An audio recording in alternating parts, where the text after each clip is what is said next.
Welcome to the Blood Moon Archives, home to real-life encounters of things that go bump in the night. These aren't just stories. These are true horrors that will haunt you long after the screen fades to black. So lock your doors, close the curtains, and keep those lights on. Let's get into it. Home Alone from Manitoba Farm Guy. I live on a farm in a small rural town in Manitoba, Canada. I'm not going to mention my name or the town name, because when I say small, I literally mean under 1,000 people. It wouldn't take long for my neighbors to connect the dots, and then I'd be the crazy person in town. Or worse, a liar. This happened in the early 2000s. The internet was still fairly new. MySpace was king and kids still played outside. I mean, not as much as the earlier generations, but more than now. I was 15 and had been working on my parents' farm from my earliest memories, so I was more than capable of running the tractor and taking care of all the animals by myself. I was used to getting up long before the sun to prepare for feeding time. We had security lights all around the property that are motion censored to save on electricity, so they really only needed to be on in the area where somebody was working. Same went for at night. It was just part of farm life to start the day in the dark and end the day in the dark. At night, my dad and I would shut in all the animals and make sure they were safe from predators. There was the odd wolf attack on a sheep or a raccoon would snake a sleeping chicken after finding a breach in the coop. But this was how it was, the natural course of nature. The wolves needed to eat too. This happened on a weekend that my parents went into town. Going to town was a big thing for my mom. She got a break and did all the things like her hair and shopping. Most of the time, my parents used it as a date weekend. They would stay at a nice hotel, have a fancy dinner, and would hit a movie. I was more than capable of keeping the homestead together for a weekend. No problem. It, of course, was a little lonely, as our closest neighbor was 10 kilometers away. But it was also a time where, after my chores were done, I could just do what I wanted. Craft dinner for every meal and video games till midnight. But this particular time, where the farm was left in my charge, was when it happened. My parents had left earlier on that Friday, around 3 o'clock, and weren't scheduled to be home until Sunday afternoon.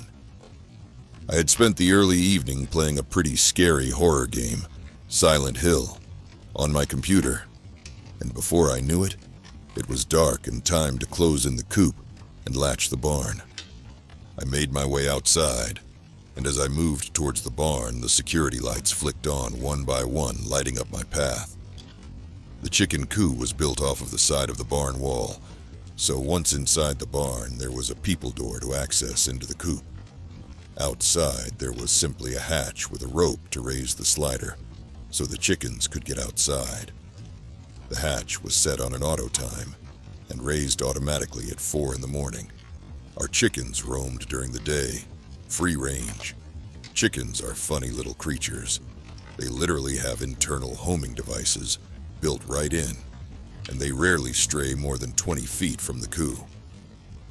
As I made my rounds to secure the barn and coop, I couldn't shake the feeling of being watched. The usual symphony of crickets and frogs was eerily absent, leaving me alone with the sound of my own footsteps crunching on the gravel path. I had a strange feeling creeping up my spine. It was a feeling I couldn't quite shake off, a sense of unease that lingered in the air like a thick fog. I tried to brush it off, attributing it to my tiredness after a long day of hard work and gaming. But as I went about my usual routine of checking on the animals and securing the doors, I couldn't ignore the prickling sensation at the back of my neck. The security lights cast eerie shadows across the fields, making everything look distorted and unfamiliar. I scanned the fields, but didn't see any movement, so I dropped the big wooden latch into place securing the sleeping sheep and pigs, and proceeded back to the house. For some reason tonight, it felt weird to have my back to the surrounding forest as I headed for the soft glow of the house. I would do a quick shoulder check every so often, just to make sure there was nothing moving around behind me. I'd never felt this way before. As I reached the house and stepped onto the porch, a sudden chill ran down my spine. I paused, my hand hovering over the doorknob, hesitating to go inside. The feeling of being watched only intensified, sending shivers down my arms despite the warmth of the night. I strained my ears to catch any sound out of place, but all I could hear was the faint rustle of leaves in the wind and an owl hooting in the distance. Taking a deep breath, I pushed open the door and stepped into the dimly lit kitchen.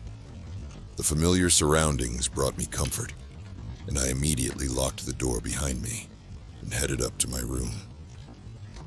My bedroom window looked out onto the outbuildings on the farm, the fields and the forests behind. One of my favorite things to do at night was have the curtains open while I gamed. The fresh Manitoba spring chill helped to fend off sleep as I leveled up. This weekend, there would be no gentle knock from my mom, reminding me that 5 a.m. comes early. It was probably around midnight when I was starting to think about shutting it down. My skin prickled a little as I finished off where I was in the game and pressed save. I'm telling you, Silent Hill was not for the faint of heart back then. It still isn't. All of a sudden, the security light closest to the barn flicked on. I rose from my gaming chair and went to the window to see if there was any movement. It wasn't completely uncommon for the lights to come on here and again, as it only took about something the size of 5 pounds to activate it. As I squinted to see, the light suddenly went out. I pulled my sheer curtains closed and went to bed. The next morning, I was up a little later than usual. I went about my morning chores, the events of the previous night already beginning to fade from my mind. The routine of feeding the animals and checking on my mother's garden helped to ground me, the familiar tasks soothing my nerves. As I made my way towards the barn, I noticed a few of the chickens acting strangely. They were clustered together near the edge of the coop yard. The auto door would have opened around 4 in the morning, allowing them to come out at their leisure. They're usually out around this time in the summer because of the early light, but never in April. Their feathers were ruffled and eyes wide with fear. Curious, I approached them slowly, trying not to startle them further. That's when I saw it. Deep scratch marks marred the wood near the ground, as if something had tried to claw its way in. I reached my hand out and traced the marks that traveled down the posts in a straight line. My finger sunk into the markings. The gouges were rough and deep. My heart began to race as I realized that whatever had caused those marks must have been pretty big. On the ground below, there were deep dig marks and big hole dug into the earth. It's not uncommon for a predator to try and dig a hole to get under the fence of the coop, but at this point in the season, the ground was still very hard and had barely thawed. This was no coyote or raccoon. Based on the claw marks, I couldn't even reconcile with it being a wolf. I mean, how would a wolf make marks on a post that was waist high? As I bent down to inspect the hole a little closer, I noticed a few dark feathers stuck in the dirt. Our chickens were white. The sun was rising, but it was still a little too dim to see what the feathers belonged to. So I shined the flashlight on them and scooped a few into my hand. They weren't dark feathers at all. They were blood-soaked white feathers. The chickens stood watching me, not making a sound. Even Rocky, our rooster, had seemingly lost his crow. I stood up and made a quick head count. 7. There should have been 10. I knew my plan for the day had changed, from doing chores in between gaming sessions to refortifying the coup so that whatever that thing was, that made off with our chickens in the night, wouldn't be able to finish the job tonight. That's the thing with predators. If they succeed once, they always come back. The sun was fully up by this point, and I set out to dig a 6-inch deep ditch around the entire coup. I moved quickly, banging nails through wood planks until they resembled a police spike strip. I dropped each plank into the canal until they lined around the coup like a deadly moat of blades. Once installed, I used the back of the shovel and pushed the dirt back over top, concealing the strips. There was no point in leaving it exposed for someone or something to accidentally get hurt. This was a very focused preventative measure that would only affect something trying to dig under. I stepped back and admired my ingenuity. It felt very Home Alone to me. You know, that early 90s movie where that 10-year-old kid was forgotten home alone and booby-trapped his house when people tried to break in. Next, I addressed the wall of the coup. It wasn't breached, but the massive gouges made me wonder if the walls would hold up to another attack. I found some old sheets of plywood in the barn and did the same thing to it that I did to the planks. The plywood wasn't thick by any means, but the nails were positioned in a way that if something swiped at it, at some point, it would meet the vengeance of the sharp metal. Once complete, I started to wonder if my dad was going to think I was a genius or get mad at me for wasting all his nails. But regardless, nothing was getting into the coop tonight, and tomorrow my parents would be home. I spent the rest of the day finishing my chores and reassuring the chickens that they would have a better night tonight. Chickens are actually pretty smart and have quirky little personalities, so it made me decently sad that 3 of them met a very terrifying end, and I wasn't able to help them. Once the sun began to set, I locked up the coop in the barn. There was literally no chance I was going to be caught out there after dark. I did a perimeter check around the house and proceeded inside to do the same. The thing about living this rural is that there is never anybody out here, and animals don't open doors, so I was pretty used to our doors being unlocked and windows left open. I never really questioned my safety. Plus, we had plenty hunting rifles, which is a must when living farm life. I sealed all the windows, closed all the blinds, and made sure that both front and back doors were locked tight with the deadbolt. I whipped up a quick bowl of ramen, grabbed a rifle and box of bullets out of my dad's den, and headed up to my room. I closed my curtains, but left my window ajar slightly, so I could hear if there was anything going on during the night. This wouldn't be a problem, as I was on the 2nd floor of the house. I skipped gaming that night, as my mind just wasn't into it, and decided just to make it an early night. I was asleep for a while when I woke suddenly. I looked around my dark room groggily and disoriented. I looked at my clock, and it was only 1 o'clock. I couldn't place what woke me, but as my brain moved further out of sleepiness, my mind recalled something. There was a sound, I think. A banging sound that pulled me out of my sleep. I began to kick my feet out from under the covers when I heard something else. A loud yelp, but not a high-pitched yelp like a dog, but a low, growly yelp. Like something was hurt and really pissed off all at the same time. With trembling hands, I crept towards the window, careful not to make a sound. I peered outside, scanning the yard below. Moonlight bathed the landscape in an eerie glow, casting long shadows that seemed to dance in the night. And then I saw it. A large shape hunched over on all fours, moving around the chicken coop. I could see it raise up on its hind legs and drop down again on all fours. It It seemed to be studying the wall I built along the coop. I had never seen an animal study something before to this degree. I decided right there and then, this was no coyote or wolf. A bear, maybe? But that still didn't explain the silhouetted shape of the hind legs. Bipedal looking. I inched the curtain open a bit more. It wasn't moving, so the dim security light had flicked off. I moved to open the curtains fully, when the worst thing that could have happened, happened. My elbow bumped the box of bullets on the sill and sent them flailing to the floor. Each clunked loudly as they came in contact with the hardwood. It felt like I had just rung the dinner bell. That's when the security light clicked back on, and I could see whatever it was had turned in my direction. But it wasn't just looking in my direction. It was looking at me.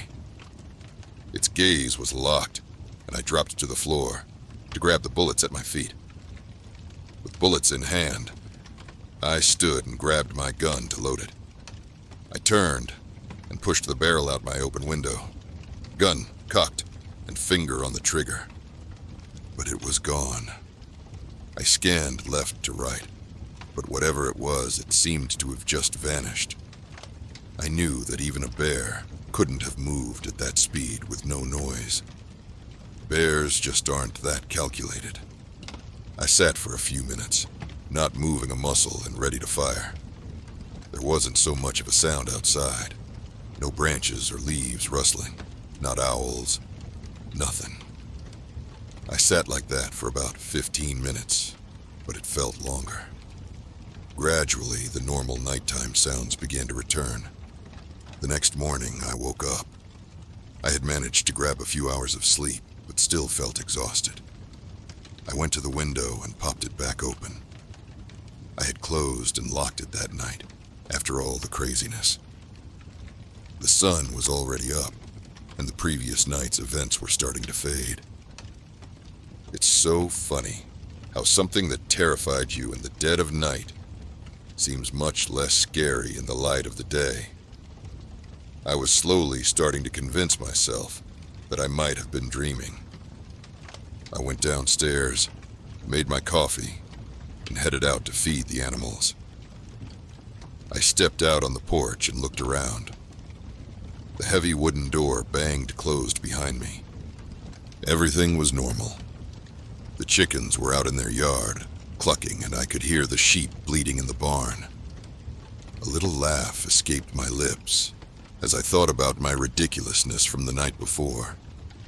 And then I remember my coffee on the kitchen counter. I turned and reached for the doorknob, but stopped dead before turning it. Right up the middle of the door were 4 long, deep gouges from top to bottom, probably 3 feet long. Looking back now, I'm not really sure why I didn't just call my parents and ask them to come home. Maybe it was a sense of pride that I could do it myself. After all, one day this farm would be mine. And in present day, it actually is. Or maybe I just wanted to enjoy the odd weekend to myself and didn't want it to end early. I can't really tell you. What I can tell you now is that grown-up me would have definitely called my parents if I could go back in time. When my parents did get home, I told them what happened and showed them what I did to reinforce the coup. My dad said I should probably lay off the video games when I'm home alone. I showed him the scratches down the door, and he deduced it to weathered wood cracking. It was only later that I found some thick tufts of black hair stuck to the nails with blood, and I didn't bother tell my parents. They would just say it was a bear. To this day, I sometimes feel watched when I'm out working the farm, and last week, a sheep went missing. I still don't stay out late in the fields like I used to, and I always have my rifle with me when I work. But even after all these years... Well, you've heard the truth. But remember, not every story ends when the video does. Some stories follow you home, into the dark corners of your mind. If you've made it this far, you might just be brave enough to face what's next. If you want to hear more of these terrifying tales, and perhaps awaken something, you shouldn't. Don't forget to like, subscribe, and turn on notifications. You'll want to know when the next nightmare arrives. But be careful. Once you step into the darkness, it's not always easy to find your way out.